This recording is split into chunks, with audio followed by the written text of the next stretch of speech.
Where you stay, I'll stay. When you move, I'll move. I will follow. For those of you who may not know me as well, you may discover that before I became a pastor, I spent a couple of years working as a therapist. My first master's degree was, in fact, in marriage and family therapy. And one of the things that we learned over and over, especially as I met with many clients and patients, and even now, as I do a lot of pastoral counseling, is that when people do not learn from the mistakes of their parents, what happens? They tend to become their parents. You know what I mean? It's like I meet young men who are super emotionally closed, and they're very angry at their dads who are super emotionally closed, but they've become that exact same person. Or people who have an explosive temper, and they had a mom or dad that couldn't hold their tongue, couldn't hold their temper, and they vowed, like, I'm never going to be like this person. I hate this person. I'm never going to have a relationship with this person. And they grow up to become the exact same person. Someone who has a parent who is very controlling, and then you turn out exactly the same. If you have a parent who's very messy, it's amazing that some of the kids turn out exactly the same. We have those two extremes in my household. But it's interesting to me because we think about, we think sometimes that psychology is just this mumbo jumbo, but there's a reflection of what is true from it that we see in the Bible as well. And you've heard that very familiar saying, those who fail to remember the mistakes of the past are doomed to what?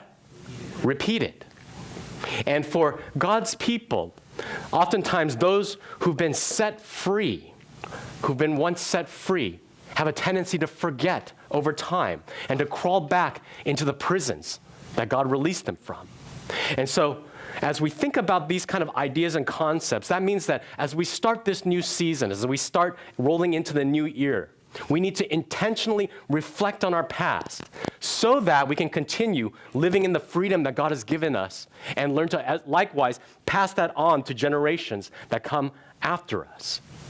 Because those who fail to learn from the mistakes of the past are doomed to repeat it, and children who don't learn from the mistakes of their parents tend to repeat those as well and tend to become their parents. And so if you have a Bible, you want to turn in it to Exodus chapter 13. Exodus chapter 13, we're in this series called Unbound, where we are learning as we encounter the God of glory, that there's something about meeting with him and experiencing him that sets us free to worship him and become his people together.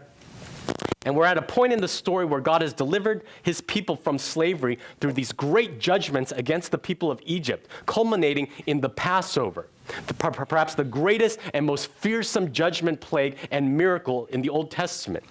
And that by faith, God's people had to trust him that somehow by taking the blood of an unblemished lamb and painting it on their doorposts across the top and the sides, that can somehow be a substitute payment for their own sin. And so as the Israelites have been given a new calendar, as you remember, God instructed them to celebrate this Passover meal by eating year after year a roasted Passover lamb. So their whole new calendar revolves around this Passover miracle. And then they are on this threshold of a new season, a new journey into freedom that doesn't just simply mark the passage of time, this new calendar around the Passover, but it also reflects the spiritual significance that God is preparing them and preparing us to be set free, to worship him, to become his people. So here we are in chapter 13, at the beginning of this march from slavery to promise. God gives some instructions after already talking about the Passover meal itself. Chapter 13, the Lord said to Moses, "Consecrate to me all the firstborn. Whoever is the first to open the womb amongst the people of Israel, both of men and of beasts, is mine." Then Moses said to the people, "Remember this day in which you came out from Egypt, out of the house of slavery, for by a strong hand the Lord brought you out from this place. No leavened bread shall be eaten. Today in the month of Aviv you are going out, and when the Lord brings you into the land of the Canaanites, the Hittites, the Amorites, the Hivites, and the Jebusites, which he swore to your fathers to give you, a land flowing with milk and honey, you shall keep this service, this worship service in this month. 7 days shall you eat unleavened bread, and on the seventh day there shall be a feast to the Lord.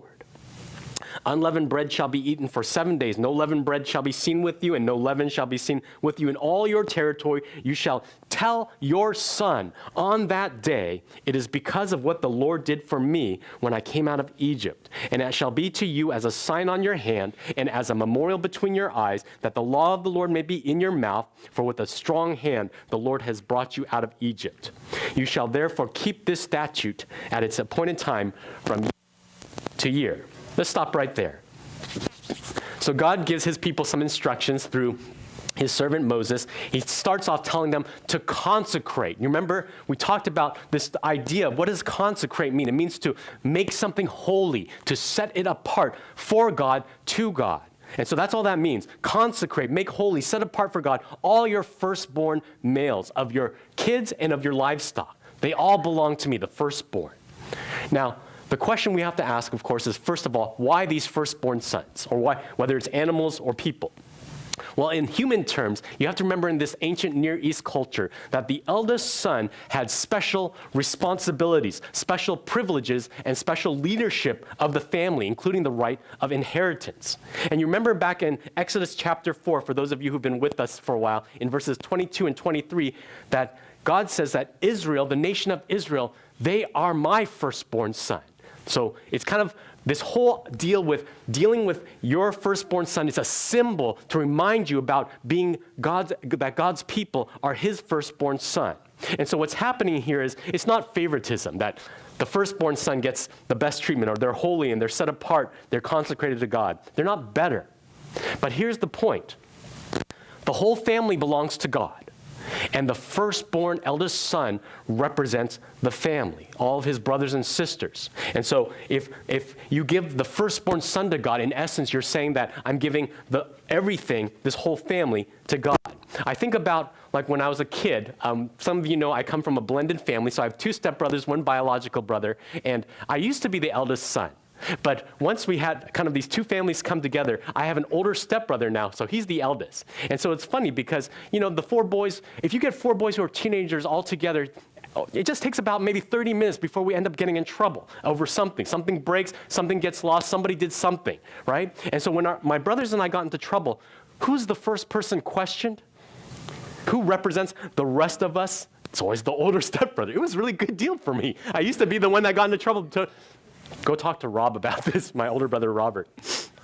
And so that's what a firstborn son does. They kind of speak for the whole family and represent the entire family. And in verse 3, Moses is telling the people, remember this most important day in history, when by God's own strong hand, he delivered us out from being house slaves in Egypt, out of the house of Egypt and slavery, and we remember that by keeping God's feast of unleavened bread. And this sounds like a tangent, like we're turning into a different corner, but you're going to see how it ties in just a sec. So in verse 4 and 5, Moses reminds them, mark today on your calendar. It's a holy day. It's the day when God set us free from slavery and sin. So when you arrive in the land that God promised to our forefathers, this land that's going to be wonderful, flowing with milk and honey, it's going to be this overwhelming blessing. Remember that we need to observe this worship festival because it's easy, right? When you are going through times of suffering, to beg God, please help, please help, please help, please save me, please do something. And then when He does that, how often we have a tendency, once we get into a good situation, to forget to give thanks, or forget to appreciate, forget who set us free. And so he sets this reminder, even when you arrive in the promised land, don't forget what God has done. I want you to celebrate this worship festival every year. And in verses 6 through 7, he gives very specific instructions about how to do that. Very similar to what we saw in chapter 12. So I'm not going to get into it in detail. But you remember, it's basically, you need to celebrate this feast of unleavened bread for a whole week. And that means unleavened bread, there shouldn't be any yeast in any of the bread. In fact, God says, no yeast wherever you are, wherever you live. Get rid of it, not just out of your bread, but out of your house, out of wherever you're settled down at the time. And you remember we talked about that eating unleavened bread, it wasn't just a symbol to the Israelites of that they were leaving in a hurry from being slaves in Egypt. Excuse me. But as you remember, the picture is that the way that yeast works is you take a little pinch from an old dough of bread, you put it into the new dough, and as the yeast kind of ferments, it starts to work its way through the entire dough, causing it to rise. That's how bread works. And because they didn't have yeast packets back in ancient Near East times, they would take friendship bread. Some of you do that today who are bakers, or you get a starter kit that already is a little bit of old bread that has yeast already in it, or old dough that has yeast in it. And that the picture there that we see throughout the Old Testament and on into the New Testament is that sin works the same way. Not to bring the yeast of Egyptian influence with you, because what it's going to happen is it's going to work its way through your lives and corrupt you with the leaven of idolatry, just like the Egyptians. Remember, we talked about how all these 10 plagues were each of them represents God's warring and having an assault against the false gods of Egypt. And so God's intent is that when you celebrate this Feast of Unleavened Bread, when you don't eat bread that has yeast in it, it's a picture of not only is God taking his people out of Egypt, but he's taking Egypt out of his people. And so when you do all this celebration feast, it's not just a reminder for yourself. God is telling his people, I want you to have this huge celebration where you're going to have a feast, you're going to party for 7 days, and there's going to be a lot of unleavened bread. And the purpose of it is to remind each other how God has set us free from slavery to sin. And I want you to see that. That's very important because it's easy for us to get very individualistic, especially from a Western American Christian perspective, that my relationship with God is just about me. And so don't bug me about like how I should remember God or worship God or how much time I spend with God, whether I should pray or not. But what we see here is a picture of God commanding his people. I want you to celebrate this feast together because part of what happens here is that we remind each other. We remind each other how God has set us free from slavery to sin. And so he says, we know this because in verse 8, it says, when your sons ask a question about, tell your son. This is where it ties back into the beginning. That son that you consecrated, that son that you set apart to God and for God. Tell your son that we celebrate this Feast of Unleavened Bread because of what the Lord did for us in Egypt. And this is particularly relevant for you, my son. You see, you should have died in Egypt, along with the rest of the firstborn in all the land of Egypt. But God delivered us. God rescued us from slavery to sin and death, particularly through the Passover, and particularly you, my eldest son. And so when we think about these kinds of things, it's interesting because in verse 9 through 10, God tells them, I want you to celebrate this always because it's a reminder to ourselves every year through this festival. And if you'll notice in the language, it says, it'll be like when you celebrate this festival, it'll be like having written on a wristband or something for your hand or on a headband between your eyes. It's like a reminder to us to thank God, to appreciate him, to worship him. And that all these things, thanks, appreciation, worship should come out of our mouths for exerting his strong hand and delivering us out of Egypt and out of slavery. Now, what happens with the Israelite people is that they took God's analogy literally. And it's interesting because the language of the text actually is, well, when you celebrate this feast, it should be just as if you had these things written on your wrist, between your eyes, so that worship comes out of your mouth towards God. And so they would literally do that. They would write it on these wristbands that they wore around their wrists. They would put it on these headbands that they would put around their heads. And they would write those reminders on it, which seems silly, but that's not very different than us. We're forgetful too. So it's just like if you wrote little reminders on a Post-it note and you stick them all over your desk or your computer, or when you use your Google Calendar, or when you use your iPhone to remind you about important appointments and dates. But the problem is, for the Israelite people, they became more concerned about observing these man-made religious traditions than what it represents. And that sounds very silly, right? So you're saying that the Israelite people, after a while, they just kind of wore like these headbands and frontlets with little things dangling over, with little reminders written, and they had things on their wrists and stuff like that, but they forgot to worship God. They forgot what it meant in their hearts. And it sounds silly, but don't we do that too? You heard me talk about it a little bit last week, but all of our Christmas traditions that we have, we celebrate them religiously. You need to have a Christmas tree, and there should be a star on top of it, and there needs to be gifts underneath the tree. And, we celebrate Christmas, and there needs to be things like candy canes. And you remember last time I talked about how a lot of times we don't remember what they signify, what they represent. That the tree is a symbol of a man named Jesus who was hung on a tree on our behalf. That the star is a symbol that reminds us of a star that hung over Bethlehem that led wise men and people to come and worship the coming of a Messiah King. That the gifts under a tree are a reminder that God gave his greatest gift, his own son, to give us eternal life as a free gift. And that a candy cane, in fact, the white of the candy, it represents and shows us the purity of our God. And that the red stripe that drips down from it is a reminder of his blood shed on our behalf. It's so easy to remember the traditions without remembering what it represents in our hearts. And so, as far as this section is concerned, I want you to be thinking about, what is God trying to remind us today? Do you consecrate others? Do you teach your sons and daughters? Do you help generations that come after you to be set apart, to be made holy through what God has done? And I want to tell you, it's easy for us to kind of tune out right now, especially if many of us are not parents. But think of it this way. There are people that are younger than you, sitting right here next to you. It may be younger physically in age, or just younger spiritually in their understanding of Christ, in their relationship with God. There's people that you come in contact with and that you have influence with every day in your home, at your school, in your workplace.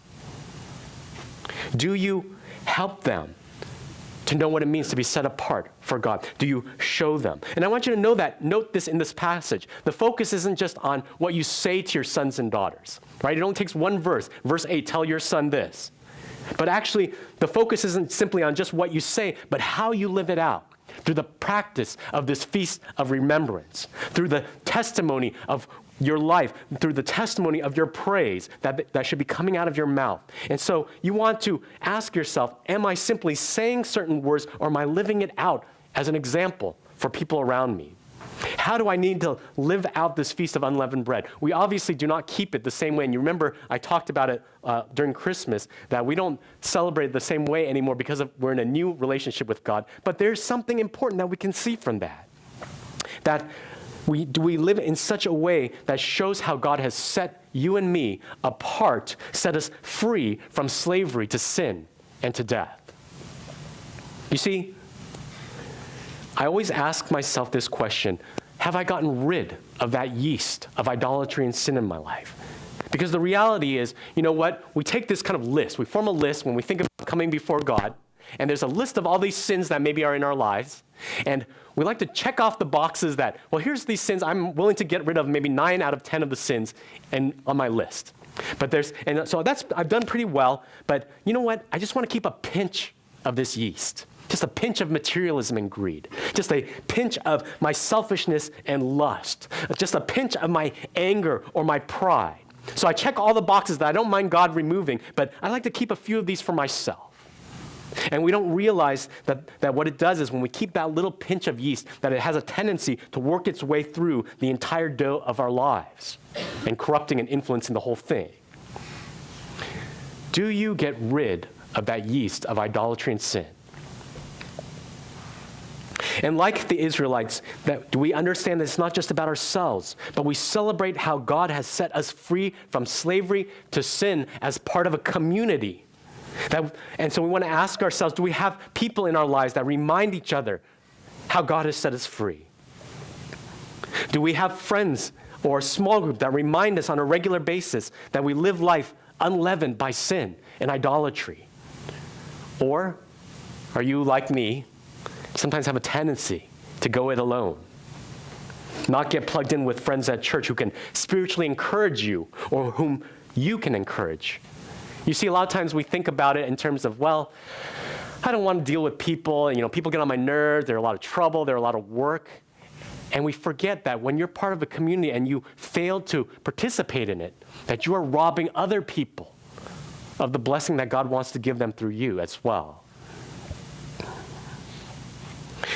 Does giving thanks and appreciation and worship to God come naturally from our lips and from our heart as we remind each other about what God has done to set us free? Or does it become meaningless, religious ritual? How might that need to change? And how do you need to ask Jesus to help you change that this morning?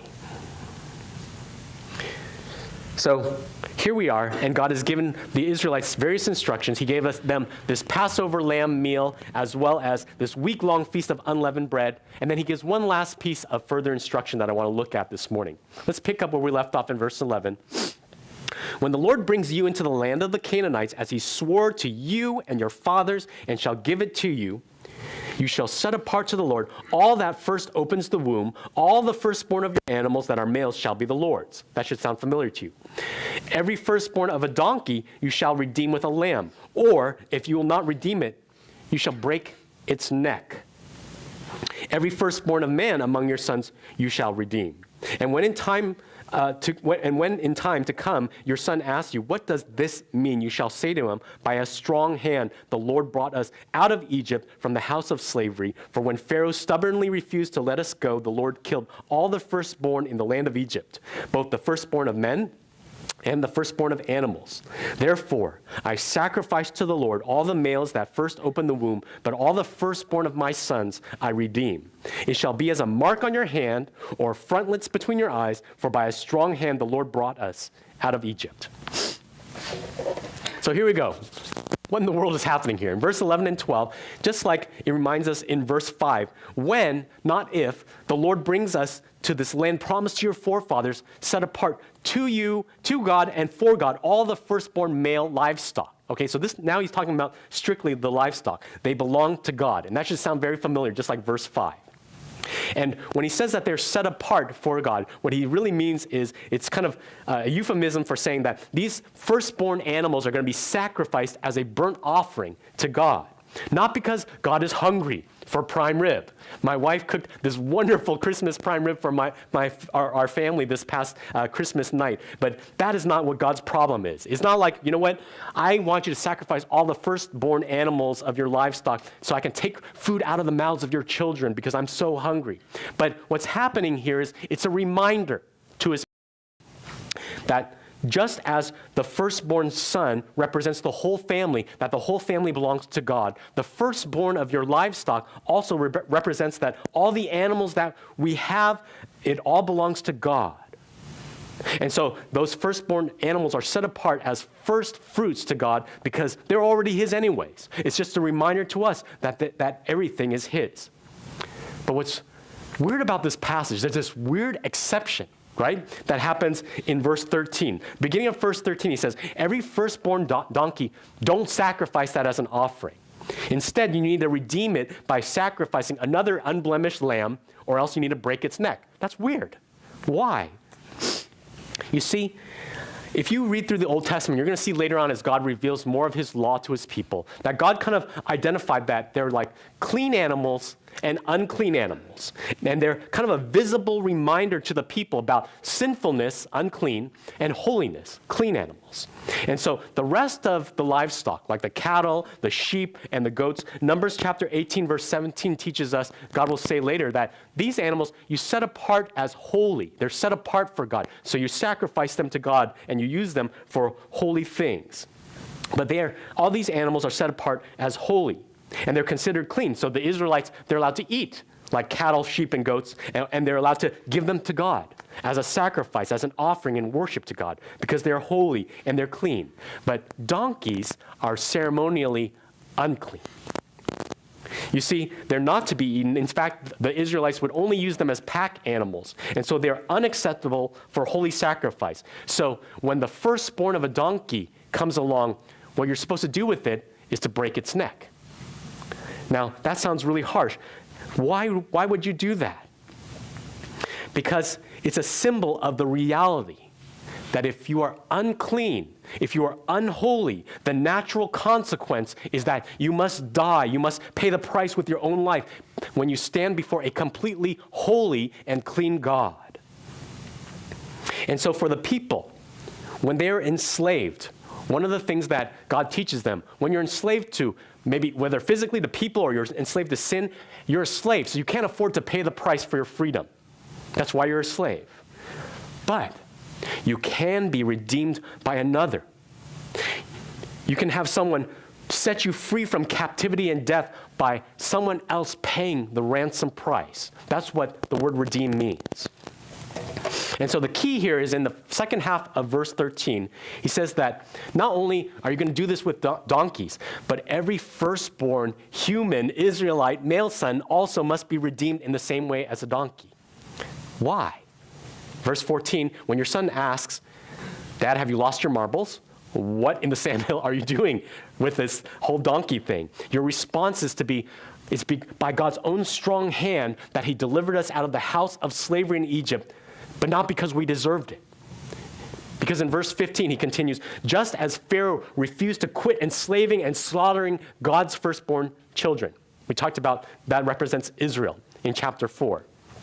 And because of that, God visited this last and most fearsome of plagues. You remember that we talked about all those 10 plagues. They got consecutively worse and more deadly and more fearsome because God was trying to give the Egyptians a warning. Stop enslaving my firstborn son, Israel. Stop slaughtering them. And until it culminated in that final plague and judgment that all the firstborn in Egypt, of the children and the livestock, were slain by God. And what we learned was, there were times in all the plagues that God set apart the Israelites. Okay, here's a pestilence of flies, but in all the Israelite slave quarters, it was a no-fly zone, et cetera, et cetera. But in chapter 12, we saw that with this final plague, it turns out we Israelites, we God's people, we're not exempt from this final plague. We're under the same judgment.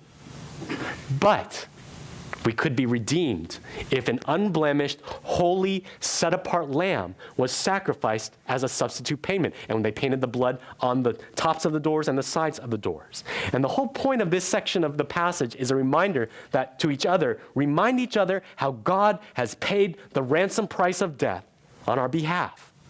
It's a physical symbol with this donkey and with all these animals that reveals some important spiritual truths. First of all, that firstborn sons and the whole family that they represent, that means all of us, like donkeys, are unclean and unholy.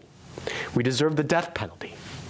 And that the donkey's broken neck, well, son, that's what would have and should have happened to you as well while we were in Egypt. Secondly, the lesson we learn is that freedom is not actually free. What I mean by that is, someone else had to pay a price for your freedom, and they did. And if you belong to God, he provides this redemption sacrifice on your behalf, my son. That's why we sacrifice all these firstborn animals who are set apart as holy. But the firstborn of God's sons, representing all of us unclean family members, just like those donkeys, God has to redeem. And so in verse 16, by keeping this redemption ceremony, it serves to teach sons and families and each other that just as if we wrote these reminders on our wristbands and our headbands or on our Post-its or on our Google calendars or on our iPhones, that by the strong hand of God, he delivered us out of slavery by paying the ultimate price for our uncleanness, for our unholiness. As Melissa mentioned earlier, we're really proud of you as a church. Last Sunday, you guys did such a great job of preparing practically 80 stockings to give out to families in our local city, and over 100 plates of cookies. And many of you went out into the streets to deliver cookies and sing Christmas carols and pray for people. You prayed over people's needs, things like people's health and sickness. You prayed over family problems. You prayed over job issues. You prayed over people suffering from addictions. And so we're very thankful for what God has done through you. But whenever we do an outreach like that to the community, one of the things we try to remind people who are recipients of that blessing is that, first of all, they don't have to earn it. And so we always tell people, we don't take any donations. Like, people often say, like, okay, you're from a church. Are you, like, trying to raise money or something? No. We don't take any donations. So you don't have to earn it. But secondly, we also need to remind people that it's not that you deserve it, that it's something that you simply deserve to get. It's not because you're such a great person.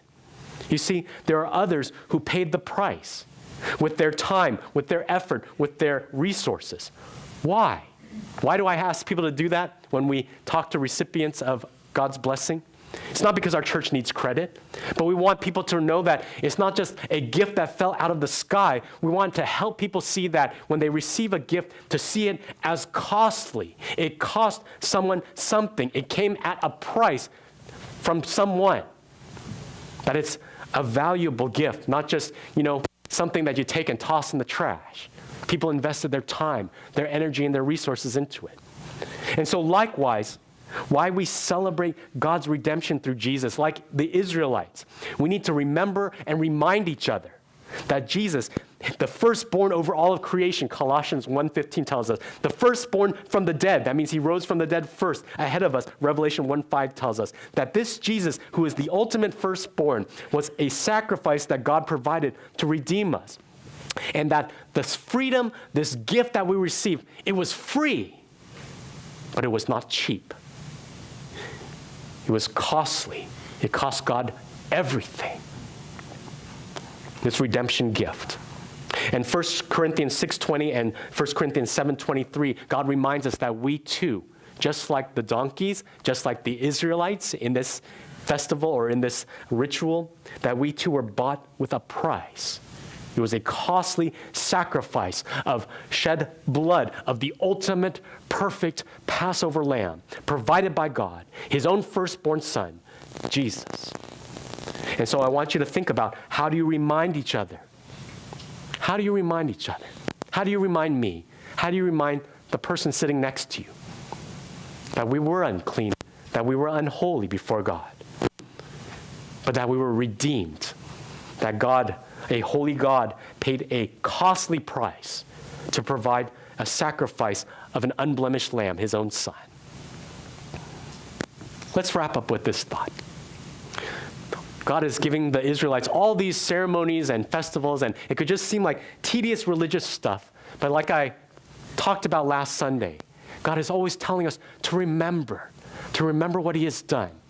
And I want you to think about how are you taking what you remember and passing it on to generations to come. Some of you know that Melissa and I, we have some of our closest friends living in the same house with us, and they have a daughter as well who's a few months older than our son, Indy. And it's a great blessing because we're learning how to love each other and serve each other as a community of believers in one home, and how to share resources, as well as learning how to love and reach out to the community at large, even though we struggle with that sometimes.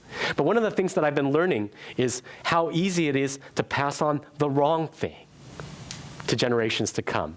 I remember one time, one of the things I used to like to do is I'll take Indy, and when I'm carrying him, he likes to, if you heard him probably during the Sunday or beginning of the worship service, he's yelling and screaming. He loves to yell and scream. I don't know why. He just gets very excited about nothing. You can be holding up a flower to him, and it's like the greatest gift ever, and he wants to scream at you at the top of his lungs to let you know. And so a lot of times, to calm him down, what I'll do is I'll be holding him in my hands, and I like to pat him on the bottom, just to get him to calm down. Shh, pat, pat, pat, pat, and I pat him pretty hard. It's not spanking, okay? He's not being punished. But I pat him because, and also I'll just be honest. He's got a really fluffy butt. It is a great joy to me. It's a lot of fun to pat that fluffy butt. And there was one day when I was doing that with Indy, and Ellie was watching very carefully. And she came up and she started doing that too. And you know, she's a little kid. She's only 1 year old, so she doesn't know how to moderate her force. So it's kind of whack, whack, whack, whack, whack, whack, whack on Indy's butt. And you know, fortunately, Ellie's mom, Valine, was there to correct her. Like, no, we don't do that kind of thing. We don't hit Didi, because she has to call him her little brother. But you know, I think about that moment a lot, and here's why. Whether or not you want to, consciously or not, you are teaching and influencing the next generation. You are teaching and influencing people around you about what you believe about God, about what he's done for us, about how to relate with him. You are always teaching and influencing people around you, whether you choose to do it or not. Through your words, through your choices, through your lifestyle, people see whether or not you remember Jesus, his love, his work in your life. And people see it more than by just what you say, but by how you live it out, by what you do, what you choose. So the question I want to leave you with is, what kind of influence do you have on your brothers and sisters in Christ? What is your impact on the generations to come? Let's pray. God our Father, we thank you for your deep love for us, expressed in an ultimate Passover, that as we, like the people of Egypt, like the donkeys that you used as a visual reminder and a symbol, We were unclean and unholy. And the price is death. Because death is simply separation from you. And we forget sometimes that it's not just lip service, but we need to remind each other, we need to testify to each other how valuable it is. And we need to remember